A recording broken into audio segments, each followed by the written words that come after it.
Dans le silence, j'entends qui porte ta voix. L'amour de mon Dieu, là je suis loin, loin des mirages d'ici-bas. Et de toi, Seigneur, je veux vivre près de toi, Seigneur. Je veux vivre près de toi, Seigneur. Je veux vivre près de toi, Seigneur. Alléluia. Bien-aimés frères et sœurs, peuple de Dieu, Shalom. Je nous invite une fois de plus autour de la table du Seigneur pour partager un repas spirituel. Nous ouvrons nos Bibles dans le texte de 2 Corinthiens, chapitre 5, les versets 6 et 7. Après la lecture de cette écriture, nous irons voir ce que l'épître d'Hébreux, chapitre 11 et 6 nous dit. 2 Corinthiens 5, de 6 à 7. Nous sommes donc toujours pleins de courage, sachant que tant que nous sommes chez nous, dans les corps, nous sommes en exil, loin du Seigneur, car nous marchons par la foi et non pas par la vue. Nous sommes donc toujours pleins de courage, sachant que tant que nous sommes chez nous, dans les corps, nous sommes en exil, loin du Seigneur. Une phrase à souligner, car elle est le fond de l'enseignement de ce matin, car nous marchons par la foi et non par la vue. Hébreux 11, le verset 6. Or, sans la foi, il est impossible de lui plaire, car celui qui s'approche de Dieu doit croire qu'il existe et qu'il est le rémunérateur de ceux qui le cherchent. Parole du Seigneur. Alléluia.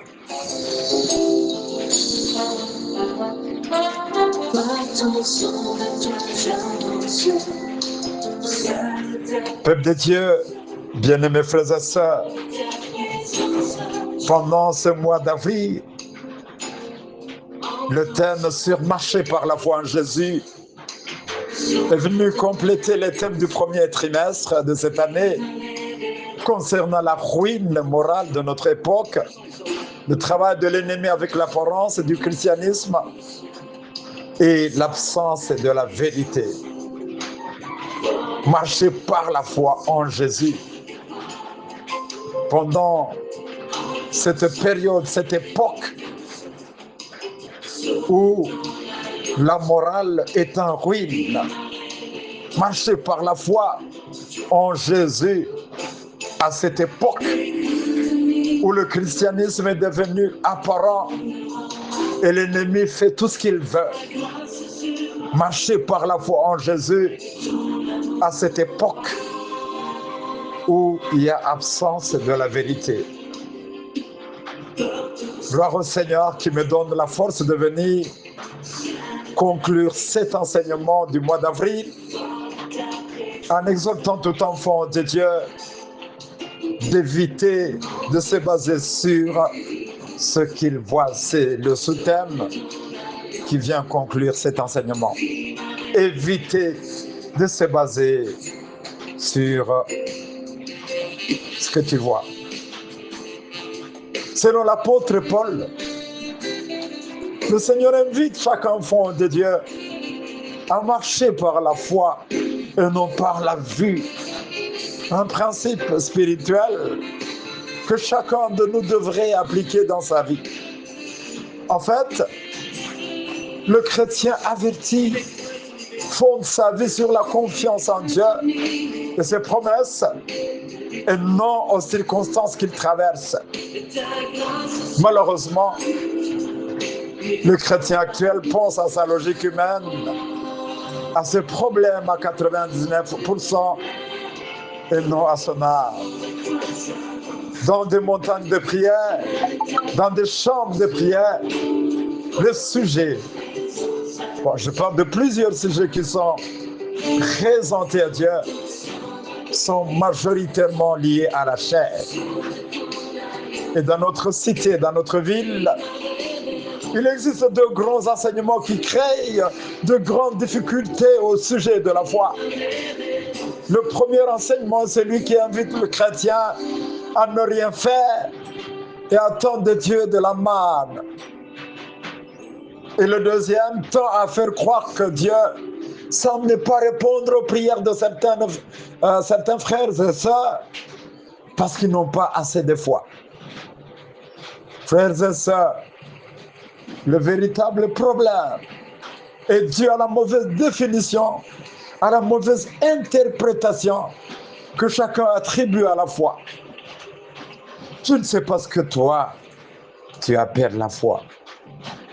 Selon la Bible, la foi est une attitude de confiance en Dieu.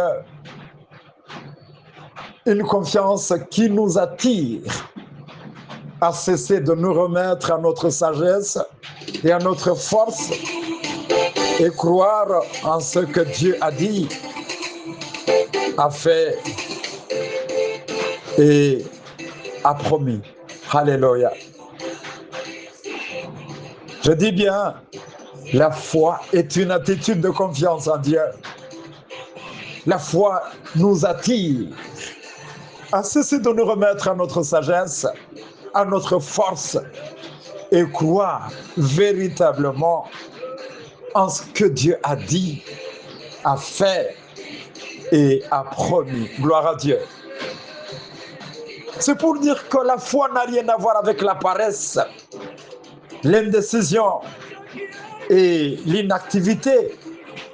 Allez lire Abraham, Noé, Moïse, Néhémie, Paul et bien d'autres personnages bibliques qui devraient être nos références en matière de foi. Ils se sont mis debout.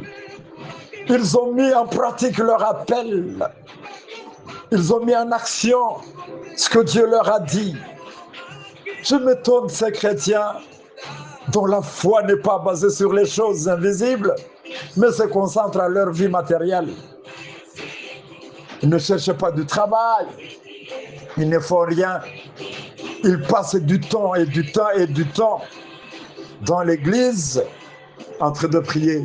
Seigneur, fais-moi ceci, fais-moi cela, fais-moi ceci, fais-moi cela. Non, mes amis. La foi engage chaque chrétien à faire quelque chose pour l'intérêt du royaume de Dieu et non ses intérêts égoïstes. Ta maladie ou ta situation difficile n'a pas plus de valeur que ton âme. Tes problèmes n'ont pas plus de valeur que ton âme. Nous devons tous comprendre que Dieu n'est pas obligé à répondre à tout ce que nous lui demandons.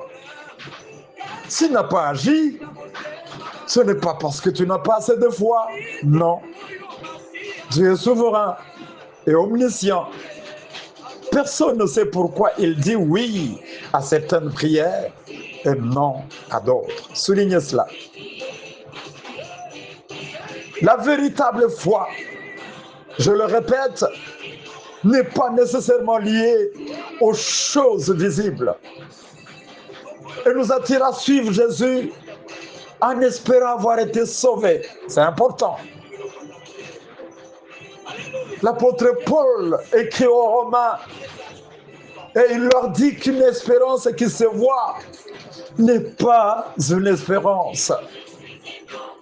Et l'épître aux Hébreux nous définit la foi comme la démonstration de choses que nous ne voyons pas, car les choses qui ne sont pas vues sont futures et éternelles. Autrement dit, Je veux dire ici que la foi est un argument en faveur de ce qui n'est pas encore vu. Alléluia.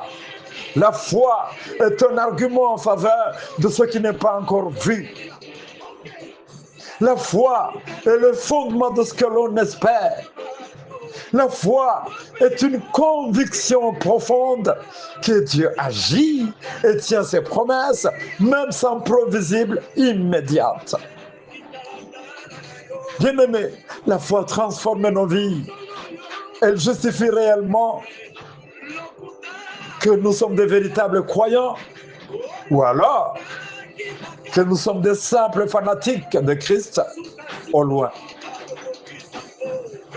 Frères et sœurs, la foi n'est pas un moyen d'importuner Dieu, de nous bénir seulement matériellement, sans être transformé, sans se joindre aux initiatives contribuant à l'avancement de son royaume. Ce sont de matérialiser la foi, de la rendre un objet de lucre des choses du monde. Sachons plutôt que la foi est indispensable pour plaire à Dieu, pour fonder notre relation avec lui, une relation basée sur la confiance en lui et l'assurance de sa bienveillance. Alléluia. Vivre par la foi, souligner, signifie obéir à Dieu, écouter ce que Jésus nous a enseigné, l'aimer et lui faire entièrement confiance, vivre différemment du monde et de ses réalités, mener une vie de sainteté, refuser de céder pour le mal, résister à toute tradition ou pratique contredisant la parole de Dieu, contredisant un seul principe biblique. Vivre par la foi, c'est se focaliser sur les réalités spirituelles et éternelles, même quand tout est sombre, plutôt qu'aux choses passagères. La foi, vivre par la foi, c'est se baser toujours sur la parole de Dieu, quelles que soient les circonstances. Vivre par la foi, c'est persévérer malgré les difficultés. Alléluia. Frères et sœurs, tout ce que je viens de dire ici s'oppose à vivre par la vue. Vivre par la vue est un type de foi très dangereux. Il consiste à se fier à ce que l'on ressent. Il consiste à se fier à la volonté humaine. Elle s'oppose à la démarche d'une véritable foi. Bien-aimés frères et sœurs, cet enseignement appelle chacun de nous à ne pas construire sa foi autour des choses périssables qui n'ont pas de signification éternelle. Je te supplie de prendre un moment de méditation parce que tu viens d'écouter dans ce message. Concentre-toi à Christ. Écoute ce qu'il te dit. Ne fais pas du marchandage avec lui, mais que ta préoccupation, que notre préoccupation majeure consiste à chercher d'abord le royaume de Dieu et sa justice. Et tel que Matthieu le dit, le reste nous sera donné par surcroît. Que Dieu bénisse sa parole à nous. Au nom de Jésus-Christ. Amen. Je ne compte que sur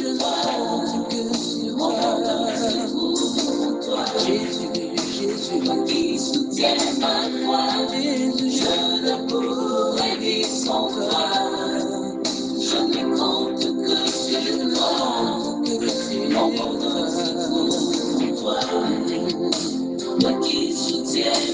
Que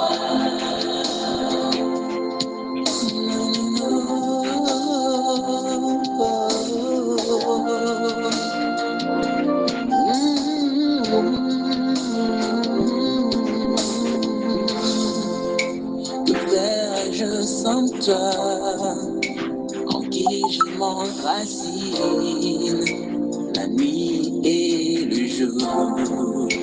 Jésus, ma source de vie, puissant ta main tendue, quel homme pourrait vivre au jour du désespoir? Mon ami et mon frère, je ne pourrais vivre sans toi, je ne pourrais vivre sans toi. Jésus, moi, je ne compte que sur toi. Je ne pourrais